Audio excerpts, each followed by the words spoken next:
Hello friends, இதில் இருக்கிற விளக்கோட பேர்லாம் பார்த்தீங்கன்னா, குத்து விளக்கு வச்சுருக்கேன், அப்புறம் மயில் விளக்கு வச்சுருக்கேன், வாழைப்பூ விளக்கு இருக்குது, மாட விளக்கு இருக்குது, மணி விளக்கு இருக்குது, அகல் விளக்கு இருக்குது. இது எல்லாமே 2 2 என்கிட்ட உண்டு. அப்புறம் சேவல் விளக்குன்னு ஒன்று உண்டு. சேவலோட தலை வந்து உடஞ்சி போச்சு, அதனால் சேவல் விளக்கு நான் வைக்கலை. இந்த விளக்குகளுக்கெல்லாம் வயசு பார்த்திங்கன்னா 15 வருஷம் ஆச்சு. எங்கள் அப்பா அம்மா கல்யாணத்தப்போ எனக்கு சீராக கொடுத்தது இந்த விளக்கெல்லாம். அப்போ இருந்து ஒவ்வொரு கார்த்திகை தீபத்துக்கும் அது எல்லாமே பித்தாளை, அது எல்லாத்தையும் எடுத்து விளக்கி நான் கார்த்திகைக்கு விளக்கு வச்சுட்டு அடுத்து திரும்ப சுத்தம் பண்ணிவிட்டு பெட்டியில் பாக்ஸில் போட்டு மாடியில் வச்சுருவேன். இன்றைக்கி பார்த்திங்கன்னா வீடெல்லாம் நல்லா க்ளீன் பண்ணி விளக்கு வச்சுருவேன்.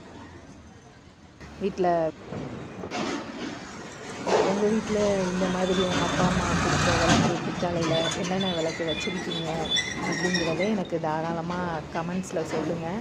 இந்த கார்த்திகை திருநாள் அன்னைக்கு எல்லா வீட்லேயும் இன்ப ஒளி பெருகி சந்தோஷமாக வாழட்டும் அப்படின்னு எல்லாருக்கும் தீபத் திருநாள் வாழ்த்துக்கள் சொல்லிக்கிறேன். Bye friends.